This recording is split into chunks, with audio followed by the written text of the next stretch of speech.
का है, हम उनका अभिवादन करते हैं। सभी को नमस्कार। आज का कार्यक्रम transparent taxation honouring the honest platform के लोकार्पण के लिए आयोजित है। मैं अब आदरणीय वित्त मंत्री जी से स्वागत उद्बोधन के लिए अनुरोध करता हूं। आदरणीय वित्त मंत्री जी। Namaskar. Respected Prime Minister, captains of Indian industry, business leaders, tax and audit professionals, officers of the Income Tax Department.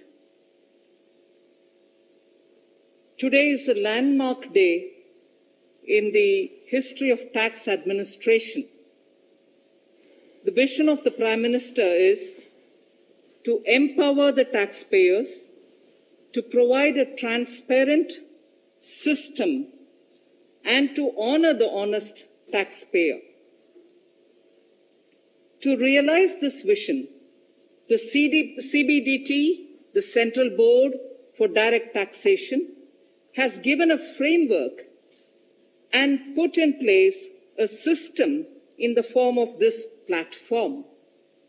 A transparent, efficient, and accountable tax administration is what this platform brings in. It uses technology, data analytics, and also uses artificial intelligence. What does this mean to the taxpayer in the country? It eases compliance burden. It brings in fair, objective, and a just system. There shall not be any physical interface between the department and the taxpayer, and to an extent, it shall bring in certainty of information. The IT department, the Income Tax Department, has undertaken several reforms which in a normal era would have been remembered as a significant milestone. Last year, it brought down the corporate tax from 30 to 22% for all the manufacturing existing units. It also brought it down, introduced 15% taxation for new manufacturing companies. It removed the dividend distribution tax. It also simplified the personal income tax structure and gave a complete framework of option with simplified and reduced tax structure for those who did not want exemptions or deductions. In other words, taxpayers were given a choice, an option. The Income Tax Department also provided the option for cooperatives to pay taxes at a concessional rate. So, in order to provide accountability, the department has also committed itself for providing document identification number, the DIN as we come to call it. And this is for all its communications. Without the DIN, the document identification number, a document emanating from the Income Tax Department shall be invalid. It also, therefore, provides traceability and authenticity to the communication of the department with its taxpayers. Pre-filled forms are also being provided to taxpayers so that the high-value financial transactions are recorded somewhere, and it enables the taxpayer to see those information visible upfront even as he wants to comply by paying the taxes. Honorable Prime Minister, the department is also hand-holding taxpayers and helping them to understand how to use pre-filled forms, and therefore it's not just introducing a transparent system but also is helping the taxpayers to be able to understand and comply. Honorable Prime Minister, under your guidance, we also brought in the Vivad Se Vishwas scheme, through which we wanted to bring in a closure to all the pending tax disputes. that has received a lot of good response from the taxpayers. Respective Prime Minister, the IT department has also taken up several measures to provide digital transaction and electronic modes of payments for the taxpayers. During the COVID pandemic, the department also provided relief to the taxpayers by extending statutory timelines for filing of returns. The department also has released the refunds which are due to the taxpayers in an expeditious manner. Lastly, Honorable Prime Minister, the officers and the staff of IT department, Income Tax Department, deserve our appreciation for their untiring efforts to bring reality to your vision. I would like to make a special mention to all the Income Tax Gazetted Officers Association members who this morning have sent a message to the Finance Secretary, a message of commitment, a message of their commitment to see that this vision of the Honorable Prime Minister is realized without any glitches. Thank you very much. धन्यवाद वित्त मंत्री जी। अब मैं आदरणीय प्रधानमंत्री महोदय से आदरपूर्वक निवेदन करता हूं कि वे कृपया transparent taxation honouring the honest platform का लोकार्पण करें।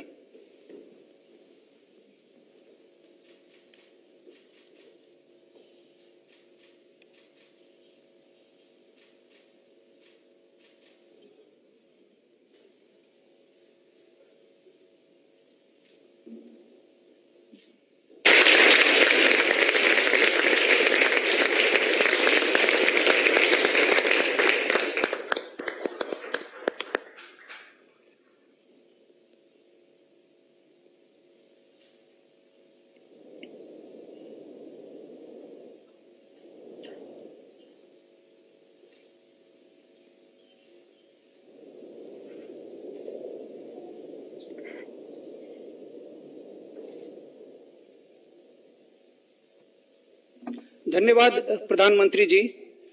अब मैं आपसे अनुरोध करूंगा कि आप अपने विचारों से हमारा मार्गदर्शन करें। आदरणीय प्रधानमंत्री जी। नमस्ते जी। देश में चल रहा स्ट्रक्चरल रिफॉर्म्स का सिलसिला आज एक नए पड़ाव पर पहुंचा है। Transparent taxation, honouring the honest, 21वीं सदी के टैक्स सिस्टम की इस नई व्यवस्था का आज लोकार्पण किया गया है। इस प्लेटफॉर्म में फेसलेस असेसमेंट,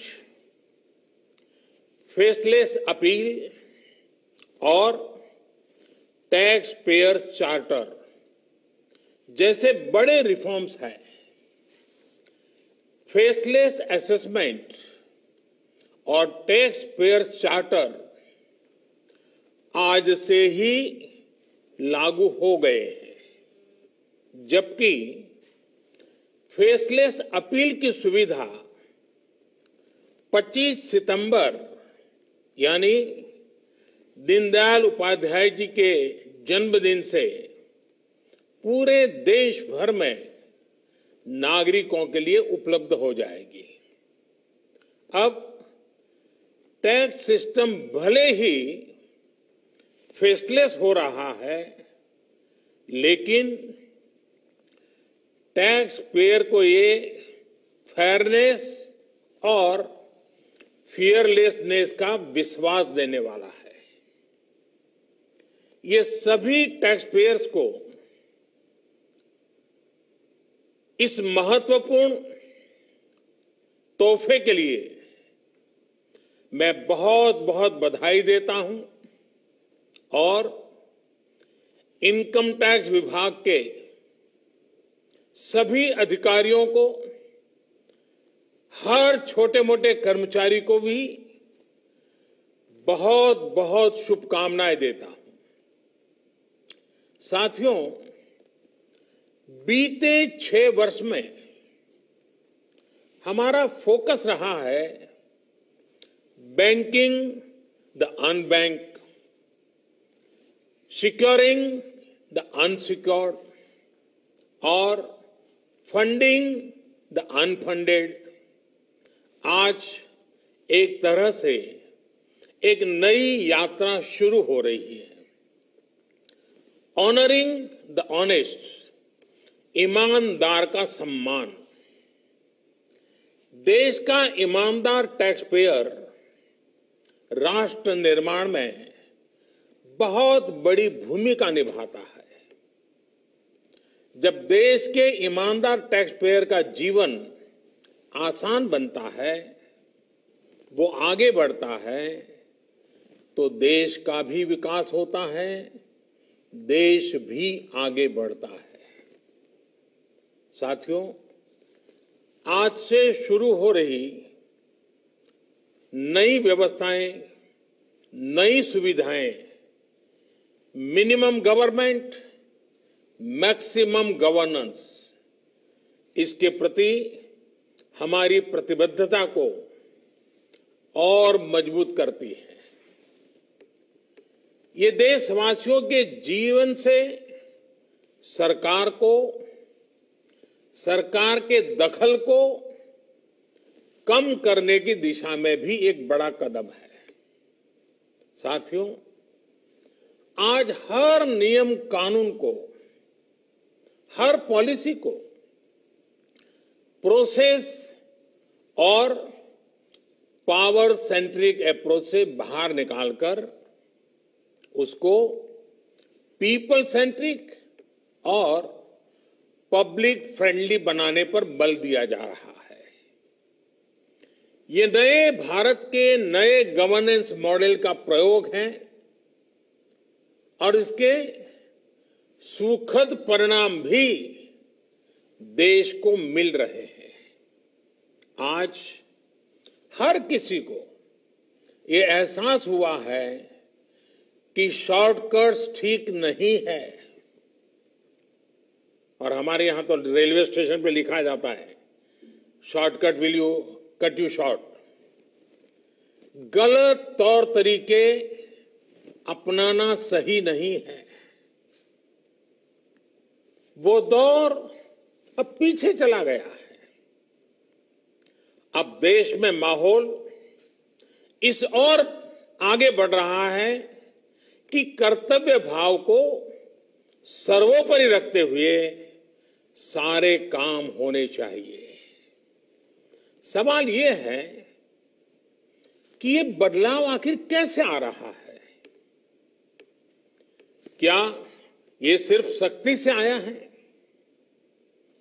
क्या ये सिर्फ सजा देने से आया है? जी नहीं, बिल्कुल नहीं। इसके अगर मोटे मोटे तौर पर मैं कहूं तो 4 बड़े कारण हैं। पहला, पॉलिसी ड्रिवन गवर्नेंस। जब पॉलिसी स्पष्ट होती है तो ग्रे एरियाज मिनिमम हो जाते हैं और इस कारण व्यापार में, बिजनेस में और सरकार के और निर्णयों में भी डिस्क्रिशन की गुंजाइश कम हो जाती है। दूसरा, सामान्य जन की ईमानदारी पर विश्वास। तीसरा, सरकारी सिस्टम में ह्यूमन इंटरफेस को सीमित करके टेक्नोलॉजी का बड़े स्तर पर उपयोग। आज सरकारी खरीद हो, सरकारी टेंडर हो या सरकारी सेवाओं की डिलीवरी, सब जगह टैग इंटरफेस सर्विस दे रहे हैं। और चौथा, हमारी जो सरकारी मशीनरी है, जो ब्यूरोक्रेसी है, उसमें एफिशिएंसी, इंटीग्रिटी और सेंसिटिविटी के गुणों को रिवॉर्ड किया जा रहा है, पुरस्कृत किया जा रहा है। साथियों, एक दौर था जब हमारे यहां रिफॉर्म्स की बहुत बातें होती थी। कभी मजबूरी में कुछ फैसले लिए जाते थे, कभी दबाव में कुछ फैसले हो जाते थे, तो उन्हें रिफॉर्म कह दिया जाता था। इस कारण इच्छित परिणाम नहीं मिलते थे। अब ये सोच और अप्रोच दोनों बदल गई है। हमारे लिए रिफॉर्म का मतलब है रिफॉर्म नीति आधारित हो, टुकड़ों में नहीं हो, होलिस्टिक हो और एक रिफॉर्म दूसरे रिफॉर्म का आधार बने, नए रिफॉर्म का मार्ग बनाए। और ऐसा भी नहीं है कि एक बार रिफॉर्म करके रुक गए। ये निरंतर सतत चलने वाली प्रक्रिया है। बीते कुछ वर्षों में देश में 1,500 से ज्यादा कानूनों को समाप्त किया गया है। ईज ऑफ डूइंग बिजनेस की रैंकिंग में भारत आज से कुछ साल पहले 134वें नंबर पर था। आज भारत की रैंकिंग 63 है। रैंकिंग में इतने बड़े बदलाव के पीछे अनेकों रिफॉर्म्स हैं, अनेकों नियमों कानूनों में बड़े परिवर्तन है। रिफॉर्म्स के प्रति भारत की इसी प्रतिबद्धता को देखकर विदेशी निवेशकों का विश्वास भी भारत पर लगातार बढ़ रहा है। कोरोना के इस संकट के समय भी भारत में रिकॉर्ड एफडीआई का आना इसी का उदाहरण है। साथियों, भारत के टैक्स सिस्टम में फंडामेंटल और स्ट्रक्चरल रिफॉर्म्स की जरूरत इसलिए थी क्योंकि हमारा आज का ये सिस्टम गुलामी के कालखंड में बना और फिर धीरे धीरे इवॉल्व हुआ। आजादी के बाद इसमें यहां वहां थोड़े बहुत परिवर्तन किए गए, लेकिन लार्जली सिस्टम का कैरेक्टर, उसकी चाल चलन वही रहा। परिणाम यह हुआ कि जो टैक्स पेयर राष्ट्र निर्माण का एक मजबूत पिलर है, जो देश को गरीबी से बाहर निकालने के लिए योगदान दे रहा है, उसको कटघरे में खड़ा किया जाने लगा। इनकम टैक्स का नोटिस फरमान की तरह बन गया। देश के साथ छल करने वाले कुछ मुट्ठी भर लोगों की पहचान के लिए बहुत से लोगों को अनावश्यक परेशानी से गुजरना पड़ा।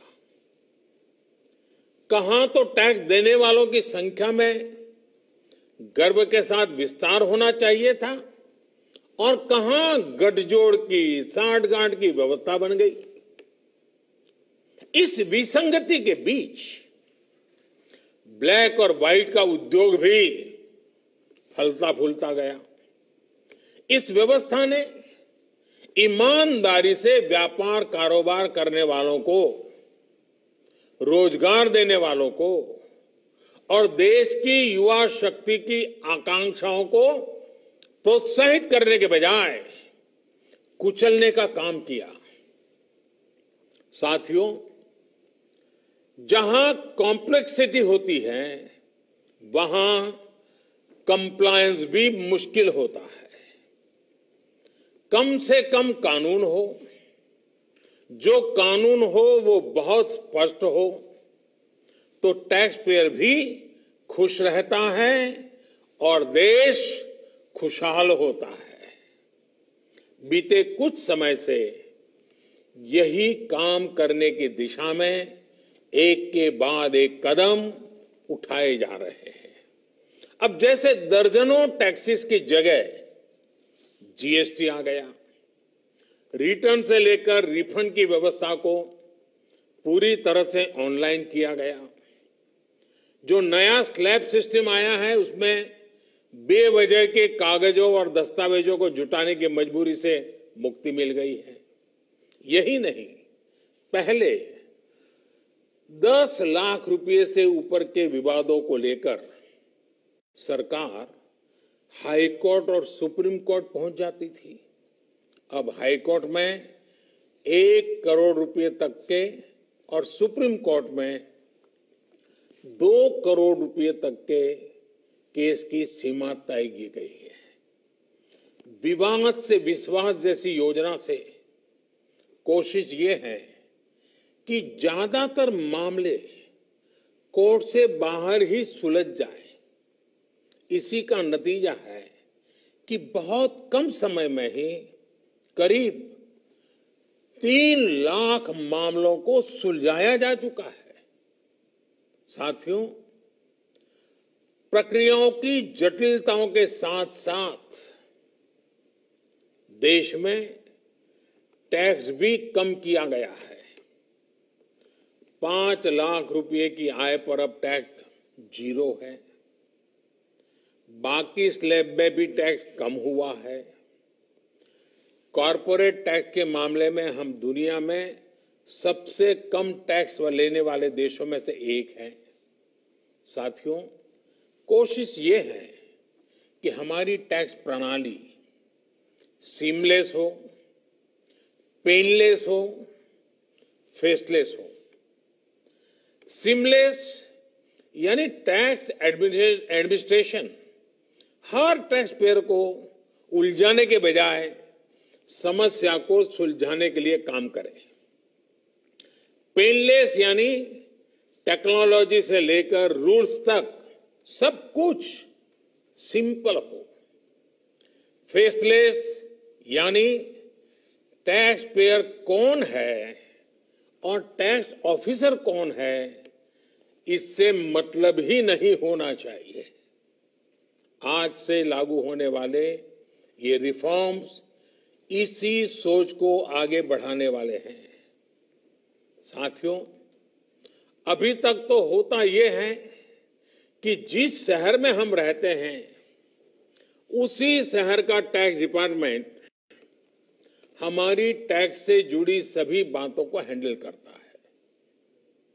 स्क्रूटिनी हो, नोटिस हो, सर्वे हो या फिर जब्ती हो, इसमें उसी शहर के इनकम टैक्स डिपार्टमेंट की आयकर अधिकारी की मुख्य भूमिका रहती है।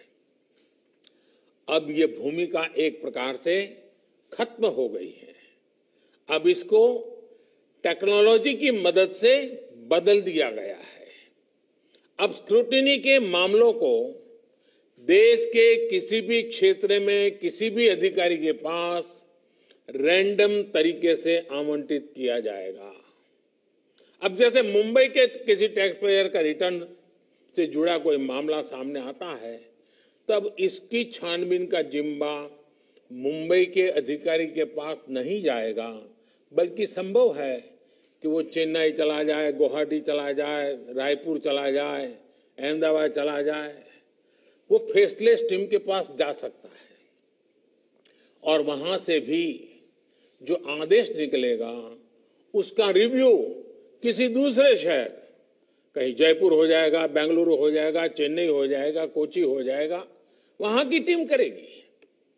अब फेसलेस टीम कौन सी होगी, इसमें कौन होगा, ये भी कंप्यूटर रैंडमली तय करेगा। और ये प्रक्रिया भी बार बार उसमें बदलाव होता रहेगा। साथियों, इस सिस्टम से करदाता और इनकम टैक्स दफ्तर को जान पहचान बनाने का, प्रभाव और दबाव का मौका अब 0 हो गया। सब अपने अपने दायित्व के हिसाब से काम करेंगे। डिपार्टमेंट को इससे लाभ ये होगा कि अनावश्यक मुकदमेबाजी बचेंगे उससे। दूसरा, ट्रांसफर पोस्टिंग में लगने वाली गैर जरूरी ऊर्जा से भी अब राहत मिलेगी। इसी तरह टैक्स से जुड़े मामलों की जांच के साथ साथ अपील भी अब फेसलेस होगी। साथियों, इस एक महत्वपूर्ण रिफॉर्म के साथ साथ आज भारत एक बहुत महत्वपूर्ण कदम उठा रहा है और वो है टैक्स पेयर चार्टर। ये टैक्स पेयर चार्टर भी देश की विकास यात्रा में बहुत बड़ा कदम है और टैक्स पेयर के लिए अधिकार और कर्तव्य दोनों को संतुलित करने का और सरकार की जिम्मेवारी पक्की करने का ये बहुत अहम कदम है। टैक्स पेयर को इस स्तर का सम्मान और सुरक्षा देने वाले दुनिया में बहुत कम देश है, गिने चुने देश हैं। लेकिन अब भारत भी इस महत्वपूर्ण कदम की ओर अपने आप को ले जाकर के उसमें शामिल हो गया है। अब टैक्स पेयर को उचित, विनम्र और तर्क संगत व्यवहार का भरोसा दिया गया है। यानी आयकर विभाग को अब टैक्स पेयर की डिग्निटी का संवेदनशीलता के साथ ध्यान रखना होगा। अब टैक्स पेयर की बात पर विश्वास करना होगा। डिपार्टमेंट उसको बिना किसी आधार के ही शक की नजर से नहीं देख सकता। अगर किसी प्रकार का संदेह है भी तो टैक्स पेयर को अब अपील और समीक्षा का भी अधिकार दिया गया है। साथियों, अधिकार हमेशा दायित्वों के साथ आता है, कर्तव्यों के साथ आते हैं। इस चार्टर में भी टैक्स पेयर से कुछ अपेक्षाएं की गई हैं। टैक्स पेयर के लिए टैक्स देना या सरकार के लिए टैक्स लेना ये कोई हक का, अधिकार का विषय नहीं है, बल्कि ये दोनों का दायित्व है, जिम्मेवारी है, कर्तव्य है, रिस्पॉन्सिबिलिटी है। टैक्स पेयर को टैक्स इसलिए देना है क्योंकि उसी से सिस्टम चलता है। देश की एक बड़ी आबादी के प्रति देश अपना फर्ज निभा सकता है और उज्जवल भविष्य की ओर कदम भी रख सकता है। इसी टैक्स से खुद टैक्स पेयर को भी तरक्की के लिए, प्रगति के लिए बेहतर सुविधाएं और इंफ्रास्ट्रक्चर मिल पाता है। वहीं सरकार का ये दायित्व है कि टैक्स पेयर की पाई पाई का सदुपयोग करे। ऐसे में आज जब करदाताओं को सुविधा और सुरक्षा ये दोनों मिल रही हैं तो देश भी हर टैक्स पेयर से अपने दायित्वों के प्रति ज्यादा जागरूक रहने की अपेक्षा करता है। साथियों, देशवासियों पर भरोसा, इस सोच का प्रभाव कैसे जमीनी पर नजर आता है ये समझना भी बहुत जरूरी है। वर्ष 2012-13 में जितने टैक्स रिटर्न होते थे उसमें से 0.94% की स्क्रूटनी होती थी। वर्ष 2018-19 में ये आंकड़ा घटकर 0.26% पर आ गया है। यानी केस की स्क्रूटनी करीब करीब 1/4 हो गई है 4 गुना कम हुई है। स्क्रूटनी का 4 गुना कम होना अपने आप में बता रहा है कि बदलाव कितना व्यापक है। साथियों, बीते 6 वर्षों में भारत ने टैक्स एडमिनिस्ट्रेशन में गवर्नेंस का एक नया मॉडल विकसित होते देखा है। We have decrease complexity, decrease taxes, decrease litigation, increased transparency, increased tax compliance, increased trust on the taxpayer। साथियों, इन सारे प्रयासों के बीच बीते 6-7 साल में इनकम टैक्स रिटर्न भरने वालों की संख्या में करीब 2.5 करोड़ की वृद्धि हुई है। ये वृद्धि तो बहुत बड़ी है, लेकिन इस बात का हम इनकार नहीं कर सकते हैं कि इसके बावजूद भी 130 करोड़ के देश में ये बहुत कम है, बहुत कम है। इतने बड़े देश में सिर्फ 130 करोड़ में से 1.5 करोड़ साथी ही इनकम टैक्स जमा करते हैं। 130 करोड़ में 1.5 करोड़। मैं आज देशवासियों से भी आग्रह करूंगा, जो सक्षम है उनको भी आग्रह करूंगा, भिन्न भिन्न करके व्यापार उद्योग के संगठन चलाते हैं उनको भी आग्रह करूंगा। इस पर हम सबको चिंतन करने की जरूरत है। देश को आत्मचिंतन करना होगा और ये हमारा आत्मचिंतन ही आत्मनिर्भर भारत के लिए आवश्यक है, अनिवार्य है। और ये जिम्मेदारी सिर्फ टैक्स डिपार्टमेंट की नहीं है, ये जिम्मेवारी हर हिंदुस्तानी की है, हर भारतीय की है जो टैक्स देने में सक्षम है, लेकिन अभी वो टैक्स नेट में नहीं है। वो स्वप्रेरणा से अपने आत्मा को पूछे, आगे आए। और अभी 2 दिन के बाद 15 अगस्त है। आजादी के लिए मरने मिटने वालों को जरा याद कीजिए। आपको लगेगा हाँ, मुझे भी कुछ न कुछ देना चाहिए। आइए विश्वास के, अधिकारों के, दायित्वों के इस महत्वपूर्ण भावना का सम्मान करते हुए, इस प्लेटफॉर्म का सम्मान करते हुए नए भारत, आत्मनिर्भर भारत के संकल्प को सिद्ध करें। एक बार फिर देश के वर्तमान और भावी ईमानदार टैक्स पेयर को बहुत बहुत बधाई देता हूं, शुभकामनाएं देता हूं। और ये पहल, ये बहुत बड़ा फैसला लिया गया है। इनकम टैक्स के अधिकारियों को भी जितनी बधाई दे उतनी कम है। हर टैक्स पेयर ने इनकम टैक्स अधिकारियों को भी बधाई देनी चाहिए, क्योंकि एक प्रकार से उन्होंने अपने आप पर बंधन डाले हैं, अपने खुद की ताकत को, अपने अधिकारों को उन्होंने खुद ने काटा है। अगर इनकम टैक्स डिपार्टमेंट के अधिकारी इस प्रकार से आगे आते हैं तो किसको गर्व नहीं होगा? हर देशवासी को गर्व होना चाहिए।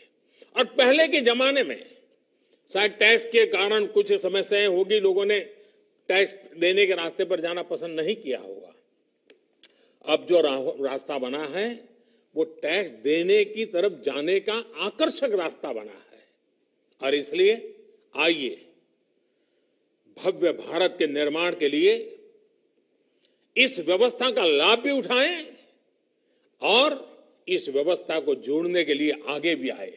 मैं फिर एक बार आप सबका बहुत बहुत धन्यवाद करता हूं, अनेक अनेक शुभकामनाएं देता हूं। निर्मला जी और उनकी पूरी टीम को भी मैं बहुत धन्यवाद करता हूं कि एक के बाद एक देश के उज्जवल भविष्य के लिए लंबे अरसे तक प्रभाव पैदा करने वाले अनेक सकारात्मक निर्णयों का नेतृत्व कर रहे हैं। मैं फिर एक बार सबको बधाई देता हूं, सबका धन्यवाद करता हूं।